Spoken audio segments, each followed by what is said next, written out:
Hi, and welcome to Legal Affairs. My name is Diamond Liddy, and I'm the public defender of the 19th Judicial Circuit. Prior to rolling tape today, we were talking about icons, and with us today is Pat Austin, who is definitely another iconic figure in our community for so many reasons and for so long. And we're going to hear about her and that, and her position that has changed slightly with the New Horizons facility. And we're going to hear about New Horizons and what that is. But welcome, Pat Austin. Well, thank you so much, Diamond. It's always a delight to talk with you, even if we have to do it via a radio show. Right. It's perfect. It's perfect. Pat, let's start before you are the past board president of the New Horizons of the Treasure Coast, correct? Right. I was board chair for 3 years. It was very interesting, a rather tumultuous time. And now I have the very best job of all. And anybody who served on a board would know that. The best job of all is past chair. Right, because absolutely. you get to sit there and nod wisely, but the burden's on somebody else. Yeah, which is a great thing. We're going to talk about the burden that was on you for quite some time in a minute. But before we talk about you and what you've done and your community involvement, which is extraordinary, what exactly is New Horizons of the Treasure Coast?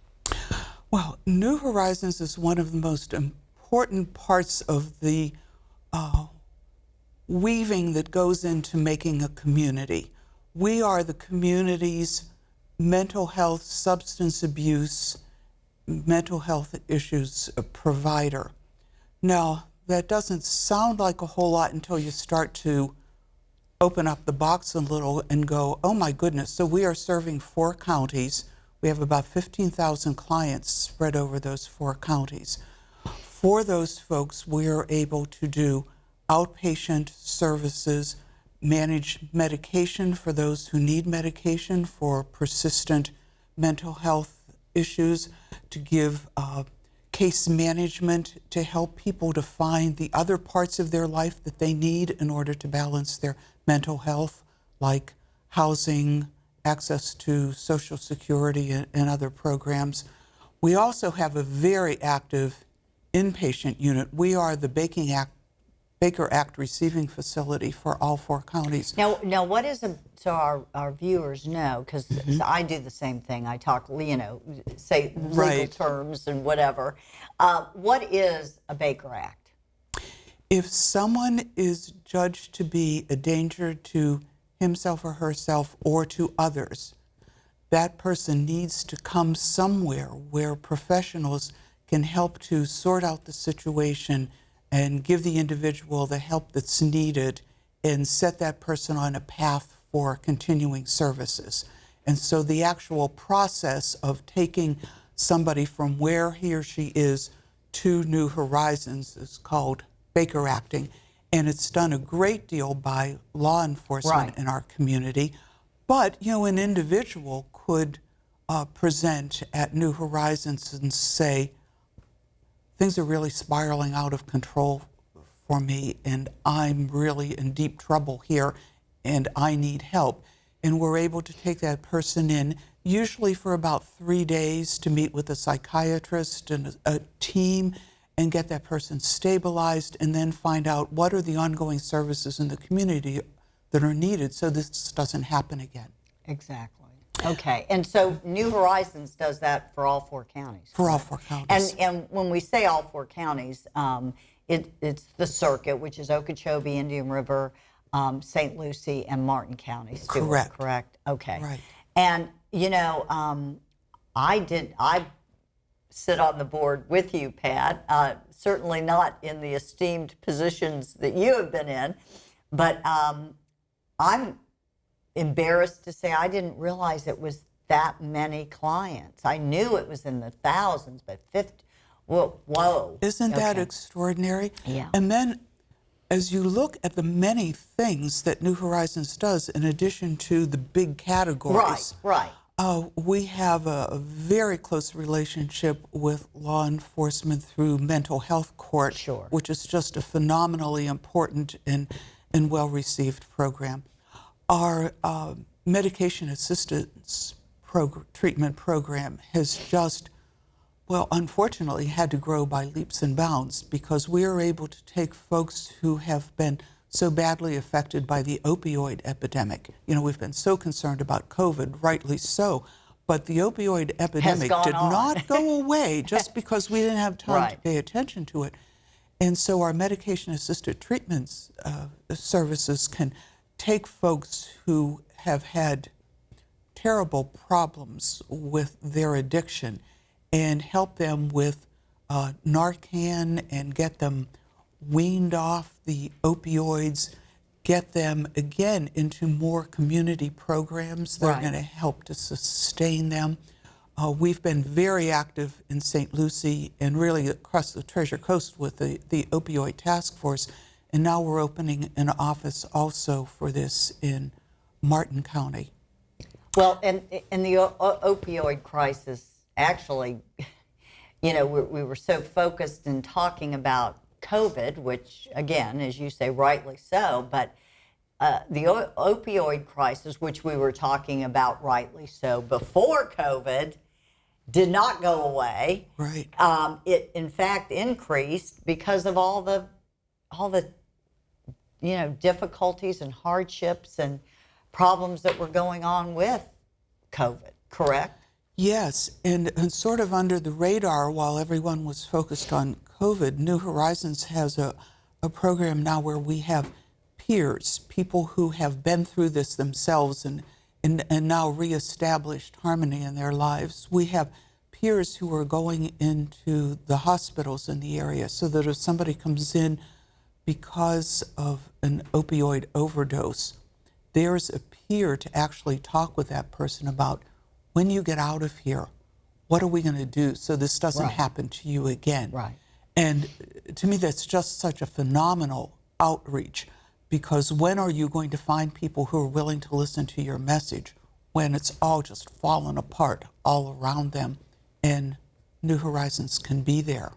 Yeah, you know, you think about it, and, you know, when someone's in the hospital, when they're having physical health issues, they are treated in that setting, released, and unless they have to, yeah, and some people obviously are under a doctor's care upon release, but some are not. Once they're released, that's it, you know, but you can't do that with mental health. I mean, Right. correct? If you're Baker acted or go and check yourself in the facility for whatever reason other than meeting the Baker Act criteria, once you leave New Horizons, it can't just be see you, good luck, can it? No, I hope we finally realized with mental health that this is not a case of telling people just pull yourself up by your bootstraps. Put on your big girl pants. Some right. of these people have gotten to the point in their life where they don't have boots or straps or the ability to pull them up. Mental health issues are really very profound, and it takes a long time to be able to work through them. And it's not something that you can just tell people to go out and just do this. Come on, be brave, be strong, do this. I tell you, working so much with the staff at New Horizons has been a very humbling experience for me. A great sense of gratitude that I've had resources in my life, that my family has the rest of our family as resources. I've encountered so many folks for whom New Horizons has had to become their family. Yeah. Because when you have serious mental health issues, we're not talking about, you know, today I feel my life isn't worthwhile, but tomorrow I'll be okay again. Serious mental health issues, you've probably alienated your family and your friends. You've probably lost your job, your car, your hope, your belief that you know what's going to happen next. And I've seen our New Horizons staff really step in and help people find ways to put themselves back together again. Right. We have a really interesting program they call it Psychosocial Rehabilitation. Again, one of those acronyms. But we've learned to call it the Learning Center, where folks who have gotten their medication stabilized but have just untold numbers of fragmented things in their lives can take a series of classes, things like how to manage your medication, how to manage your anger, but also how to do some of the tasks of daily living that they may have lost or never Right. learned, like how am I going to cook a nutritious meal? How am I going to take care of my house? How am I going to use a computer? How do I get a job? It's really very exciting work. Well, you know, people don't realize mental illness comes from, you know, all various sources, but you couple mental illness with lack of nutrition, proper nutrition, and things that to us are standard and we understand, but to many of those people, you know, it's like the homeless.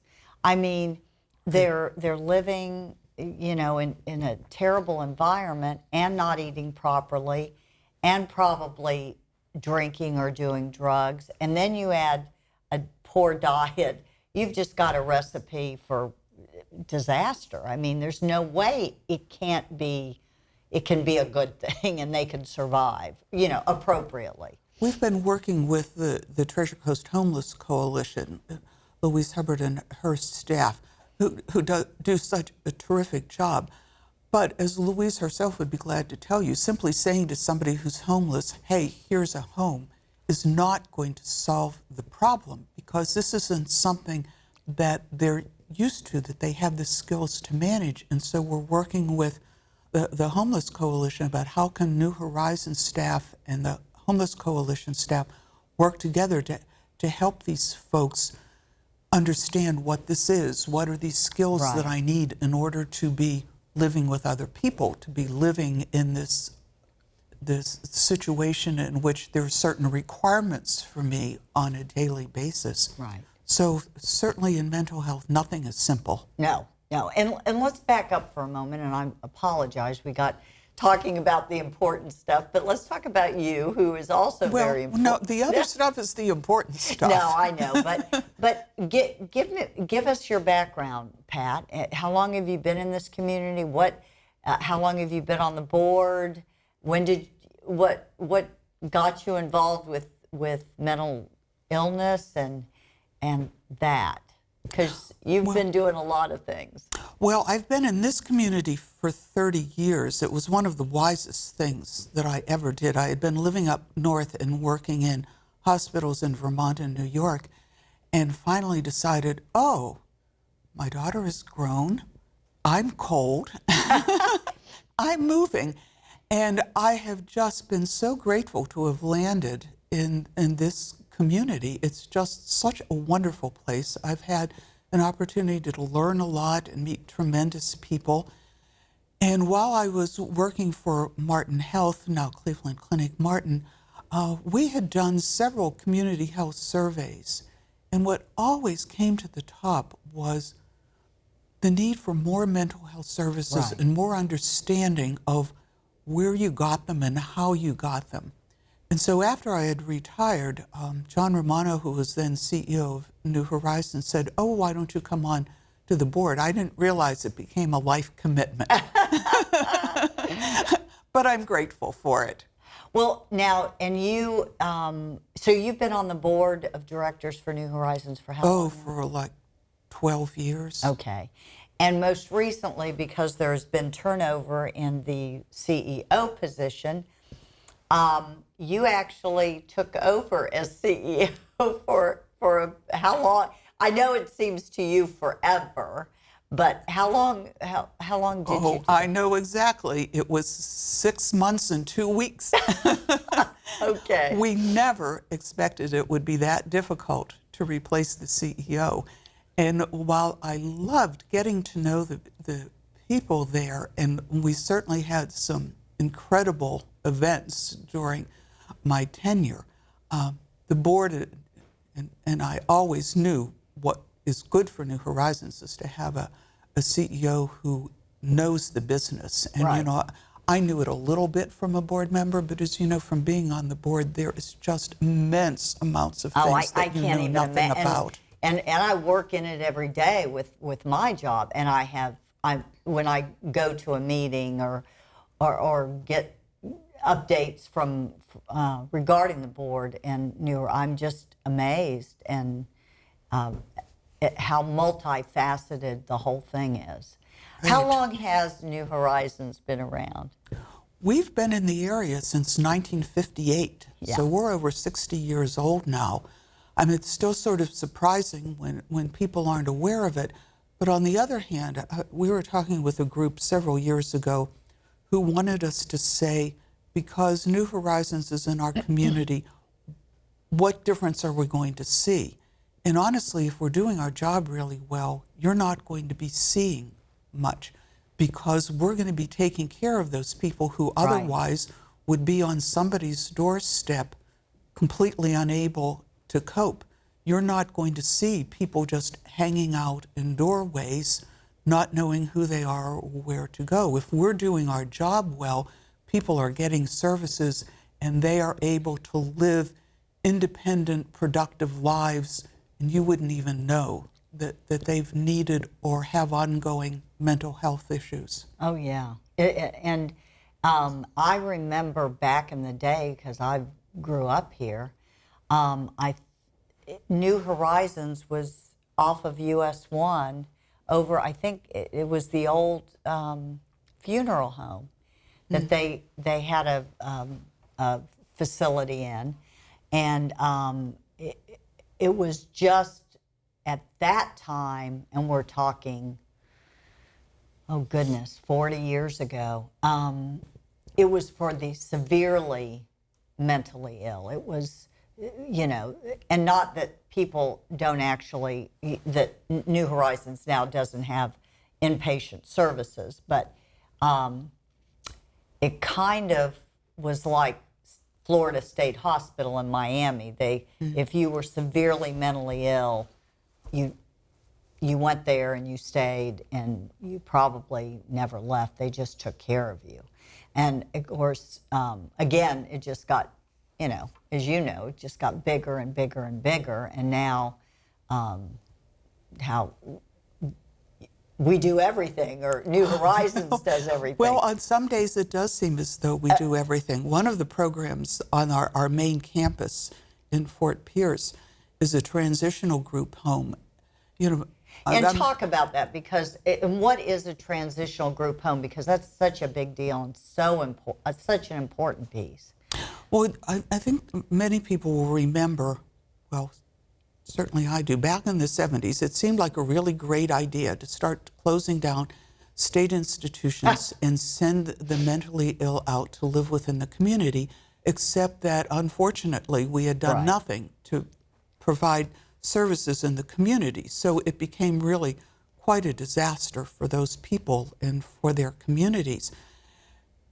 So with our transitional group home, after people have been stabilized in the state hospital for a period of time, those that seem to be moving toward where they could go back into the community can't and shouldn't just be, quote, dumped. So we take them in at New Horizons for anywhere from a couple of months to a couple of years.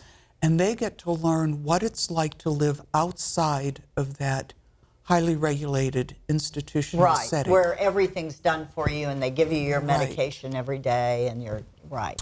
So they get to go out on field trips, and they get to interact with different folks, and to have exercise, and to have programs Right. brought in. And so eventually they are able to go out and live in situations in which they can have those community services Right. around them, and they're stable enough, independent enough to be able to take advantage of them. So it's really great. Again, it's another one of those things where if we're doing our job right, you will never see it. But people from the state mental hospital have gone through our transitional program. They are living in the community, and they're doing okay. Right. And who makes the decision? They're not, well, and I'm sure some are court ordered in traditional housing, obviously, but with the situation you're talking about, they have been in a state hospital, which is for severely mentally ill people. Right. They've gotten stabilized or taking their medication, whatever, and they can transition eventually into the community. How long, and who makes the decision? Is it the patient? Is it the clinical staff that decide, okay, John, you're ready. You can go get your own home, live by yourself, be in charge of taking your own medicine, etc. Well, of course, nothing is ever simple right. about who makes the decision. The patient has to be involved. There's no sense in insisting that somebody go out and live on his own if he's they don't insisting, think they're ready. Yeah. No, I can't. And certainly the staff is involved, but because these individuals have come to us from the state, the state continues to be involved. So it's a complicated process where there's no one individual who just says, all right, Sally, we've decided you're going to go out and live in community housing. And again, we never want somebody to be out in the community still in need of services if those services aren't in place. So that again involves really one of the great strengths of our community, that there are so many services and the service providers know each other very well. Right. It really is very much of a weaving of a safety net, and a lot of organizations have important threads in there that they keep strong. Well, but you mentioned 2 years. Now, what if somebody's been there I don't know if you meant that as a cap but let's say somebody's been there 2 years or 3. They can't live there forever, so what happens? They can't, but there isn't really a cap. Okay. And of course, the goal is to bring folks out that you have a promise. There's something in them, something in how far they've come on their journey that makes it seem as though a transition period is set. We had one incredibly good thing happened. I must tell you, there were some incredibly bad things that happened. A roof fell in on one of our buildings. The sprinkler system let go and took out the adult crisis center for a couple of days. But a wonderful thing, one of the people from the transitional group home got a job and came back and told everybody how great it is to have a job and to get paid, which did at least as much as any of our therapists and counselors could have done. Yeah, absolutely, absolutely. Now tell me, is it, do you have to have money to get New Horizons services? Do they accept insurance? What if you can't afford the services of New Horizons? We do accept insurance. Sure. We gratefully, gladly accept insurance, but we know that for many people with severe mental illness, by the time they find us and we find them, they've exhausted their resources. Sure. And so we're fortunate as a community mental health center to be able to draw on state dollars to assist those who aren't able to pay for themselves. Now, it's always quite a balancing act. It is like three-degree chess to be trying to figure out how we can get enough money in from various sources to cover those things that the state doesn't cover fully. But that's what we do. If you need help, your financial situation is not going to be the determinant. It's whether you genuinely need help. Right. And the New Horizons gets funding from the state. The bulk of the funding is from the state, correct? Yes, about 60% of our funding is state funding. Okay, and local funding from the counties. Each of the counties contributes to New Horizons. We're so grateful for their participation, not only for the funds, but for their involvement. Because again, people with mental health issues that are severe are people who need their whole community around them, and they need it for a very long period of time. Well, and finally, and a shout out to Lisa Reimer, who's been there for Yes. quite some time and does a phenomenal job. We have private donors, and of course, now would be a good time to say that we can always, we need everything we can. So there are events coming up and throughout the years. So if people hear about them, or they just want to write a check, it's a great opportunity, and we can use the help, which... Absolutely. We certainly can use the help. Lisa, our Chief Development Officer, is doing a phenomenal job, and she needs to, because there is never really quite enough money for the number of people who need services. Right.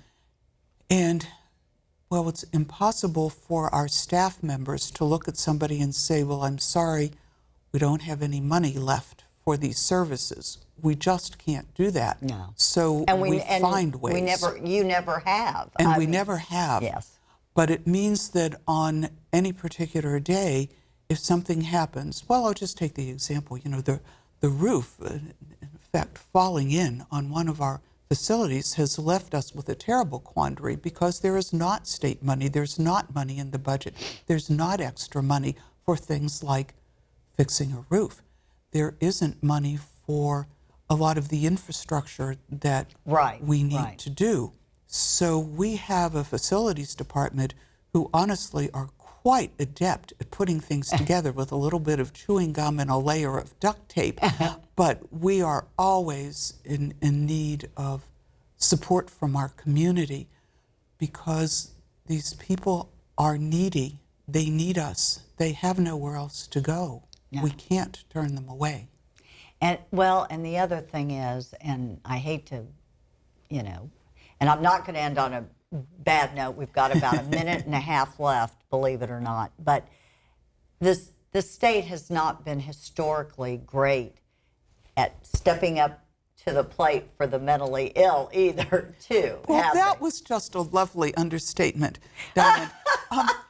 The state of Florida ranks 49th, sometimes 50th, usually 49th out of 50 states in its funding for mental health. Somehow, we have just not been able to get our legislators to understand that this is an enormous community-wide problem. It affects everybody within the state of Florida. Everybody.